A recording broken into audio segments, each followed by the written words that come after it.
How are you, my friend? That track we just heard, "Bring Out Your Dead" from Jason's solo record, which came out Friday. Jason Bieler and the Baron von Bielski Orchestra, "Songs for the Apocalypse." What a mouthful that is. Yeah, we have a contest. When you pronounce it right, you can win a Samsung toaster, I believe, is what the...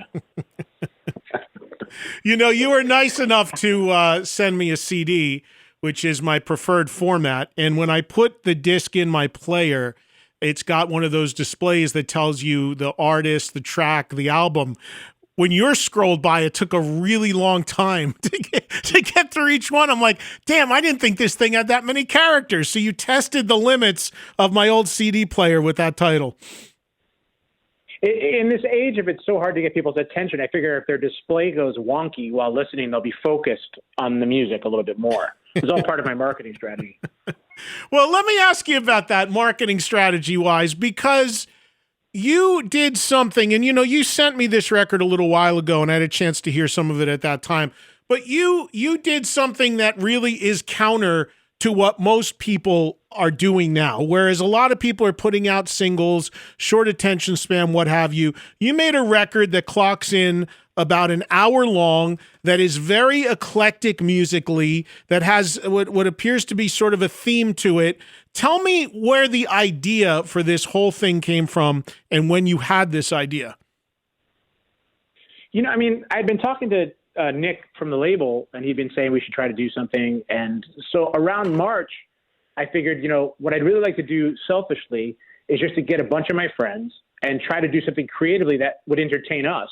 So the objective really in my head was, I just wanted to do something that David Ellefson thought was cool, or Bumblefoot thought was cool, or, Clay Cook or Clint Lowry or any of those guys. I just wanted to do something that they thought was cool. So I wasn't really so much worried about, how it came out or when it came out or if it's too long or not. I just was being really self-indulgent, which I tend to do more often than not. So that was my mindset, was just to, selfishly entertain us. Well, and really that's what I think all musicians should do. You should, because let's be honest, in today's day and age, if you sell anything, it's almost looked at as gravy. The idea is getting people to hear it and go on that journey with you and tap into what was coming out of you creatively at the time. So I always think that should be the mandate that artists, especially in the rock space, because we all know how challenging it is to get rock on the radio and what have you. That should be the number one thing to do. So the songs that make up this record, which you wrote, have these been knocking around for a while and you're just getting to them, or is this all freshly written specifically with this whole idea in mind? No, I wanted to started the writing process in March. Specifically, I didn't want to take anything from demos or old bits or pieces, especially with the opportunity, because these guys are all my heroes in one way or another, and not only friends, but guys I look up to. So Devin Townsend, and I didn't want to be sending them old non-used material from the vault. So yeah, it was kind of important that everything was written of the time. And I think that's an important thing about records for the most part. Not saying that people can't pull things effectively from the past, but I think one of the most cool things about music is it really does have a timestamp. Not so much even for the listener, but when you look back at something you were writing, half the time I have no idea what I'm even talking about until 10 years goes by. And then I'm like, oh, that's when I was fixing the plumbing in the house and everything went to hell. And I remember now that I was so mad. It just all comes back to you later. As the chief songwriter in Saigon Kick, were you somebody that overwrote for the records, or did you basically write what was needed? In other words, is there a bunch of stuff in the quote unquote vault that never made the records? Not really. I mean, it was really, I was lucky enough to work with, Jason Flom, a buddy of both of ours. And he was always the first person to say, dude, I have no idea what you're doing. Just do it. And higher praise one cannot seek. So yeah, and we were left alone, for better or for worse, to kind of develop our own thing. So, when I look back, I realize how fortunate that was, because he never really was pushing us to be anything other than whatever we wanted to be creatively.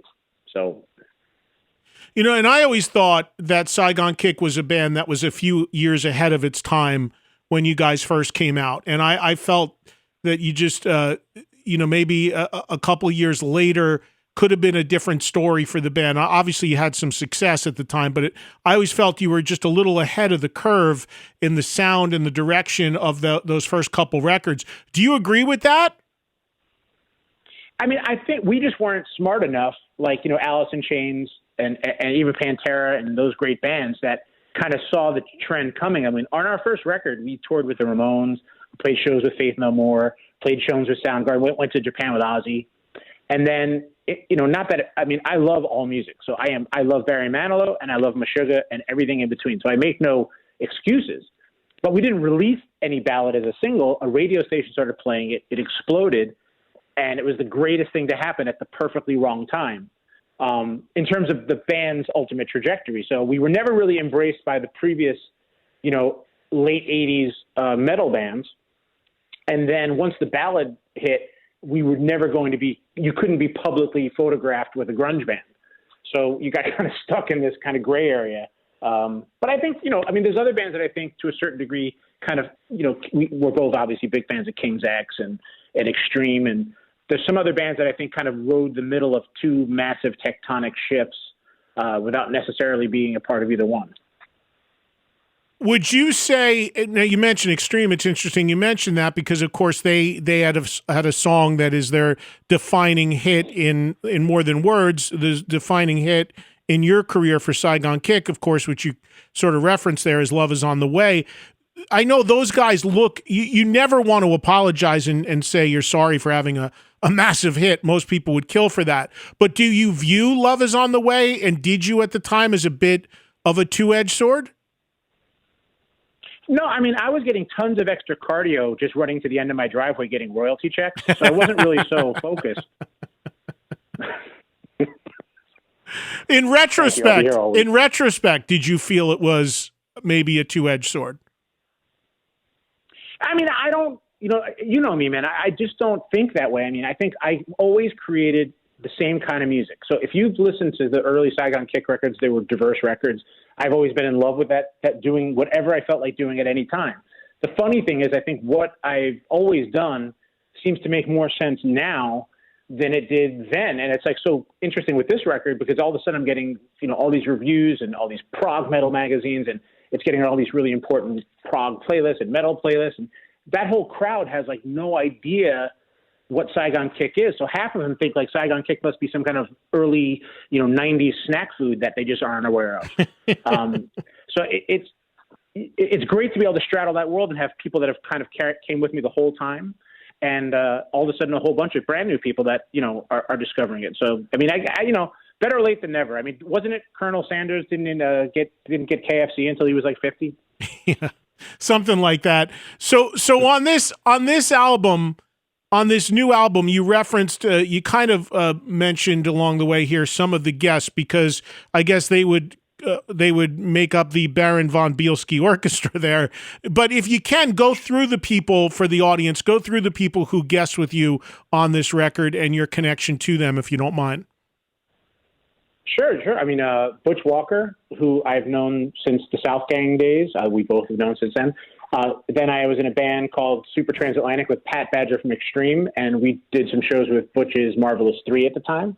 So Butch and I have always kind of loosely, been associated and known each other for a long time. Devin Townsend, who I just think is brilliant. We've been talking for the last 4 or 5 years. I'm a massive fan of what he does. He actually was at a Saigon Kick show in Vancouver in like 91, which he's always been so kind about how much he liked it. And getting the opportunity to work with him is ridiculous. David Ellefson, so the idea that the guy who wrote the Peace Sells bass riff is on my record that I just spent every day watching the MTV news breaks hearing is just such a personal highlight for me. Benji Webb, who's the singer for Skindred, who's amazing. Clay Cook, another brilliant talent. He's the guitar player in Zach Brown Band. He co-wrote John Mayer's first solo record. They both worked together. Andy Blacksugar, who plays with KFM DM, played with Peter Murphy. He's a genius guitar player, an unsung hero at the moment. So if you haven't checked him out, you should. Clint Lowry from Seven Dust, another just monster that I've always had a huge admiration for. Kyle Sanders, who plays bass with Hell Yeah, another just amazing player. The mighty Bumblefoot, one cannot speak highly enough of him.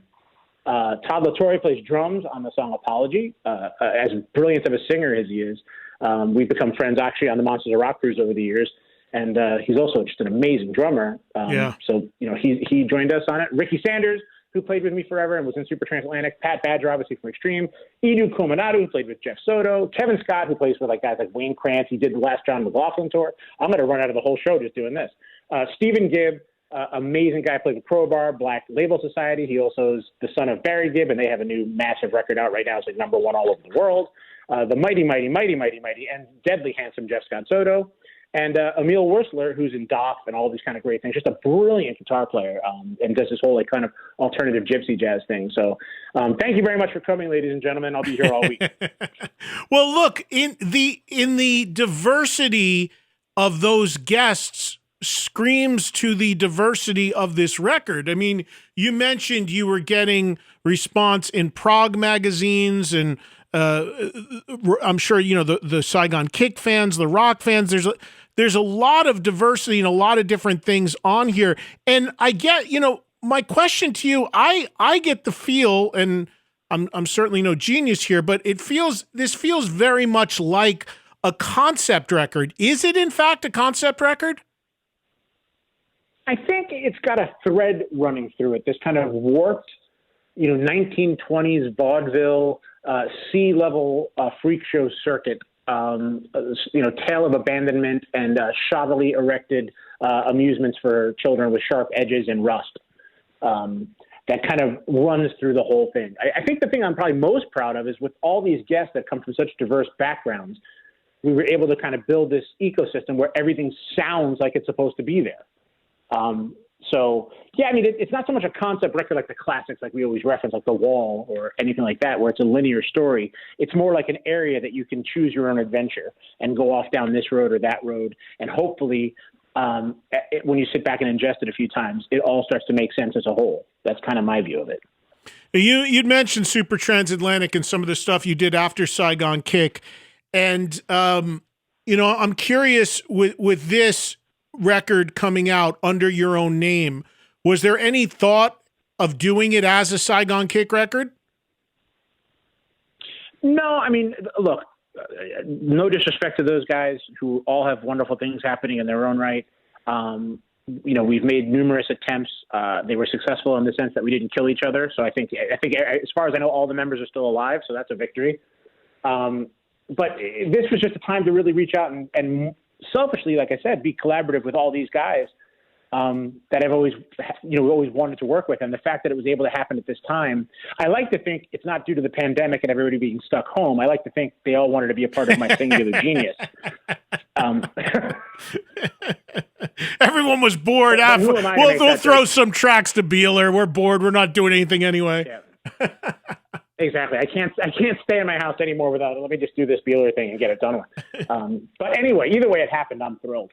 And it was really important to kind of step out. And I think plus I've had such a interesting portion of my career where I was running the label with my brother, and we worked with so many amazing bands like Nonpoint, and we mentioned Skindred and Carnival and Six and all these other bands that have all been kind of, my whole life has been, I consider my brain to be like a musical juice taker.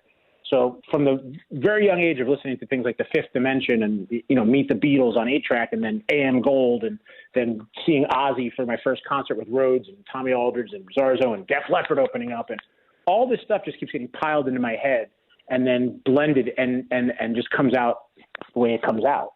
So I really wanted to kind of make a record that kind of represented, whatever I was thinking or thought process at the time, not so much leaning or going backwards, not in any way to disrespect what Saigon Kick did. I mean, that's awesome that people love that, and it'll always have a place in my heart. So, and talking about the things you did after Saigon Kick and the bands, and you mentioned your record label that you had with your brother and all that stuff, there was a time, and correct me if I'm wrong, where you as a musician yourself, as a guitarist, a songwriter, as a singer, you went, that was really not on the front burner for you.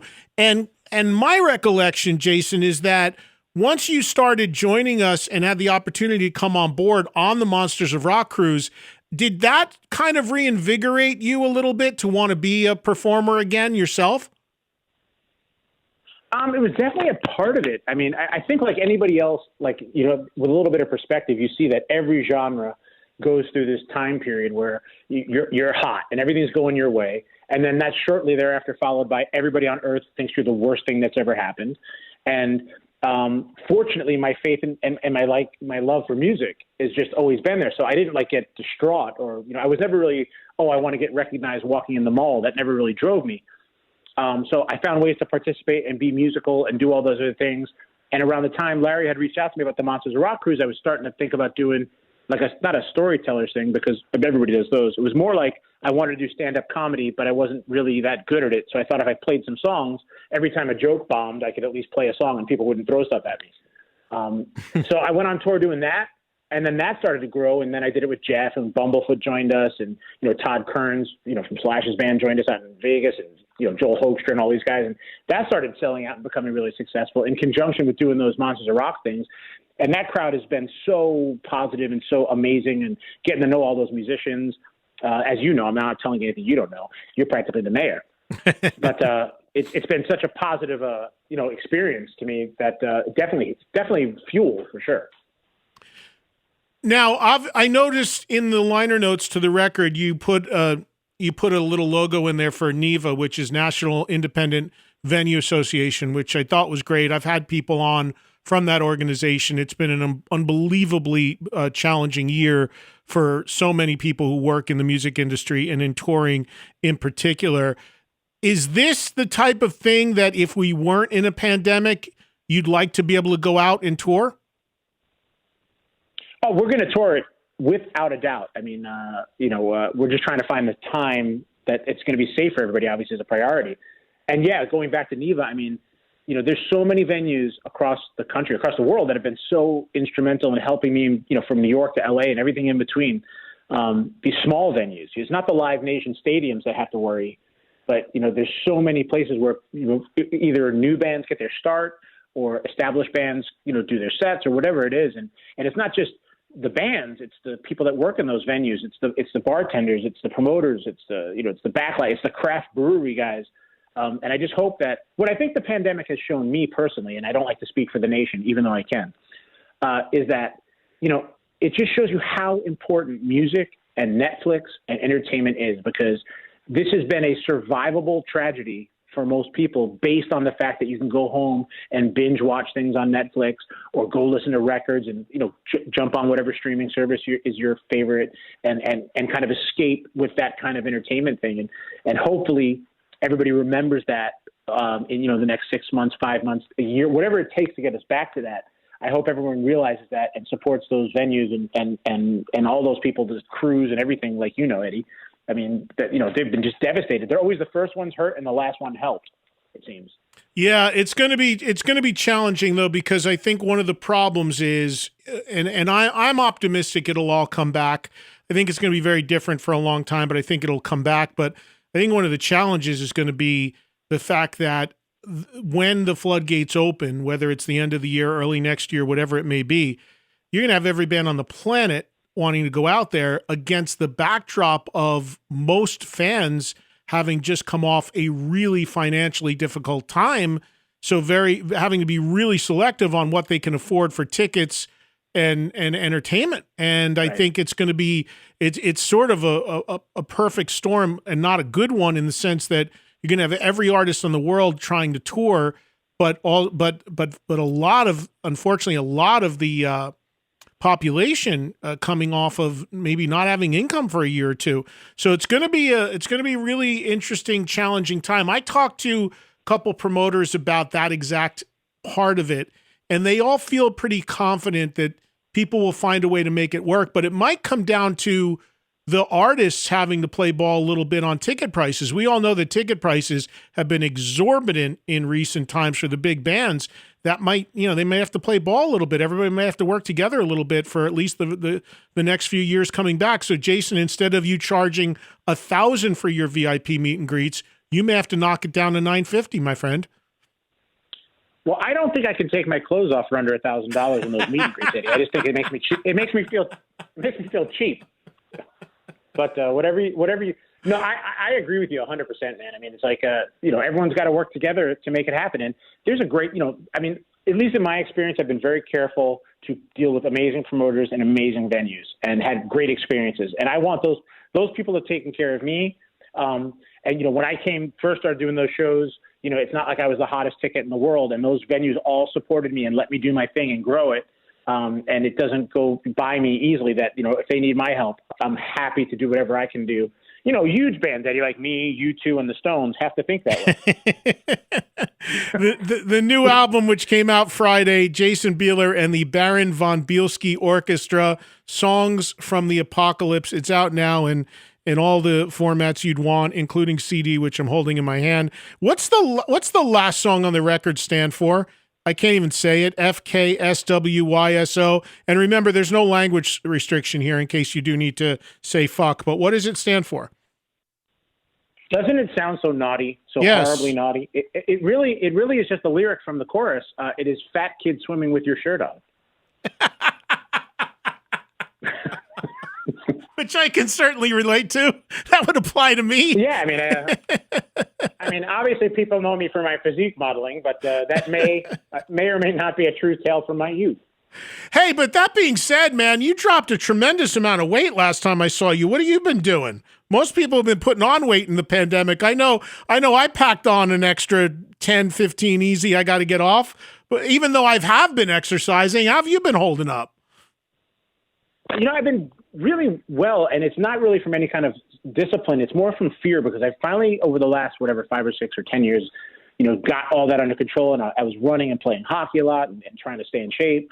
And it's just that I know if I twist my ankle, I'm going to need a forklift to get out of my house. Like it's going to be on that show, like, with those old, expose shows. So it's more out of the fear of my wife having to call some kind of jaws of life to get me pried out of our bathroom stall or something, is my motivation. But yeah. I've been trying. It's not easy. I tell you that. No, I trust me. I know, man. I absolutely know. And what would you consider the status of Saigon Kick to be? Is it still a band, or are you guys done? Do you envision ever playing with the guys again, or is that ship sailed? I mean, at this point in time, for me, it feels like that ship has sailed. I'm never one to go up there and just say, I'll never do it again, and this is that, but it just, I think we tried it, and it is what it is, and I'm glad that, people got to see it and had fun. But for me, like, there's, fortunately, Saigon Kick is not Guns N' Roses, so there's not this stadium pressure of like, hey, here's $100 million if you guys will do a, where you wind up doing things that you don't really want to do just for the cash.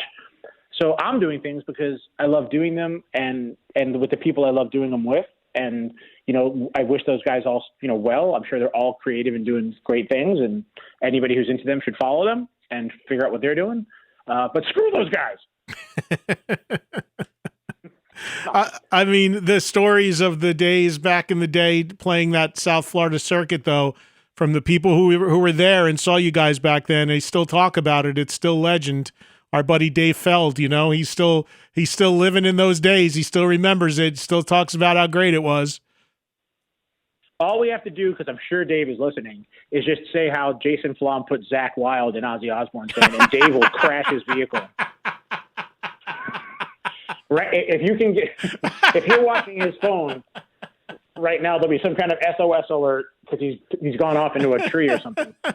The little inside baseball here. Dave is a friend of both of ours, who was an A&R guy back in the day in Atlantic with Saigon Kick and the other stuff that Jason mentioned, finding Zakk. He's working for Mark Weiss back then. The whole story. So we'd like to bust Dave's balls. He's a great guy. Yeah. Dave is an absolute legend, so it's always fun to mess with him. But yeah, he was obviously hugely instrumental in Saigon Kick, and before Flom was there, he came down and saw us and got all that kind of stuff going. So we always will owe him a debt, and I'm sure he's the first person to tell everybody about everything he's ever done every time you see him. So, and he'll be the first to want to collect that debt from you when you are around. So Absolutely. He's a little ray of sunshine. Well, listen, man, it's great. It's great to catch up with you, and congratulations on the record. It really is a cool record.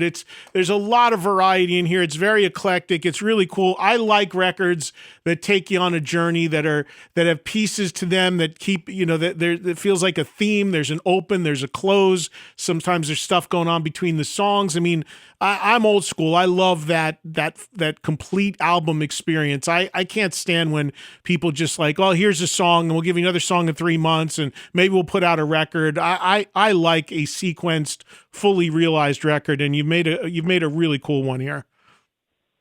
Dude, I can't thank you enough. Before we get too emotional, I start weeping openly on your show, because you've always been so supportive to me. Even at that time when when Matt had left and I was doing on the next record. I mean, you've always been there, and that's such a rarity in an industry full of best friends of the moment when things are charting, and then all of a sudden the phone number gets lost and you can't find them on the email. You've always been so good to me, and not just me. I mean, to so many bands, through hell or high water, and that makes you a very special person, and I appreciate it. And hold on, I got to get some tissues. And I told myself I wasn't going to cry.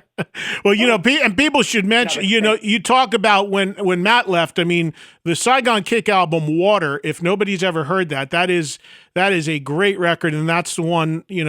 I mean, as were the previous records, but that was the one where you took over singing on. And if that fell between the cracks on some people, dig out that record or find it. I don't know if it's out there still or not, but I loved that record. So, but you were so cool to me back then, because again, we had just come back from Sweden. We had just made the record. The world was upside down, and you were one of the first people I spoke to about the record. And you were like, dude, I actually enjoyed it, and it was a huge confidence thing for me. So I always appreciate that. Well, cool, man. I appreciate the music, and I hope that there's a time in the very near future where we can be seeing each other and hang out and be face to face, and hear your electric guitar buzzing and see you do your thing, and we just could all be together again. I feel like it's going to be soon, but I still think we're a little ways down the line. So, we'll who knows do you think we get shows back this year? Are you optimistic you could go out by the end of this year? That's what I'm shooting for. I'm optimistic we're all going to be together again. And in the meantime, I just hope everybody stays safe. And, the more everybody stays safe and does the right thing, the sooner it's all going to get back to where it's supposed to be. So, but yeah, I'm going to stay optimistic until proven otherwise. And I'm going to leave everybody before we play one more song from your new record so people can hear a couple tracks. And again, the record is out now, so you can get it right now. This is just so you get a sense of Jason's. What I want to, beyond the music, what I've appreciated about him is the sense of humor. This is Jason's dedication to his record label, Frontiers, in the booklet of the new album. It says, "You took a leap of faith, and who would have thought we would have sold this many records?" and won all these awards. I mean, of course I did, but how could you have known? Did the label appreciate that, Jason? Are they waiting for that? Are they waiting to award you a platinum award? The most important thing is I am either going to look like a genius or the greatest comedian of all time. So either way, I'm going to win with that quote. But I really think and they've been nothing but lovely to me. But I think the Frontiers people are pretty sure they signed somebody who's criminally insane. So they've kind of treated me with kid gloves, and they've just been like, here's our roster, and here's all the people that we know and what we do. Oh, yeah, and there's that Bieler guy. Nobody touch him. Leave him alone. Don't even email that guy. Just let him do what he does, and hopefully everything will work out. And I think most people know it's an Italian record label, so factor in the language barrier, and they might be looking at that being like, what is this guy talking about? Oh, dude, I not to keep going on the credits, which are as important to me as the record. I thank them as Olympic soap carving champions. Yes. If you look at that, so they have. I mean, yeah. There's. I'm going to wind up. There's going to be some kind of mob hit taken out of me. I have a feeling shortly, but it'll all be worth it. Horse's head in your bed when you wake up tomorrow. Comedy is a dangerous game. I mean, the guys. I mean, it's hard.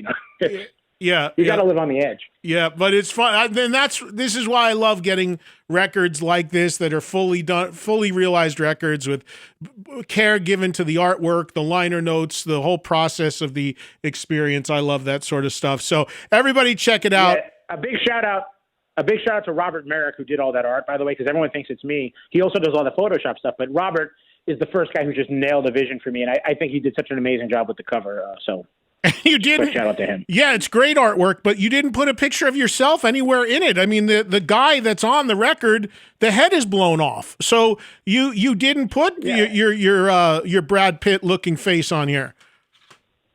I don't believe that I want to use sex to sell my record, Eddie. I mean, I just don't think it's appropriate. People are dealing with a lot right now, and just having a hot guy on the cover of a record just could be too much. It could take our nation to a dark place. Hey, I'm going to leave people or end the interview with another track from the record. We're going to do Beyond Hope. What do you want to say about this one? It's just, to play with Benji from Skindred, who's a legend, David and Bumblefoot. What more can you say about these guys? Edu's on drums. It's just this is a real juice tiger of a tune. All right, let's do it for everybody now. Again, this is from Jason's brand new album, just came out, Jason Bieler and the Baron von Bielski Orchestra, Songs for the Apocalypse. Jason, I'll talk to you soon. Best to the family, okay? Thanks so much, Ben. Same to you. You got it, man. This track is called Beyond Hope. It's brand new. Check it out on Trunk Nation.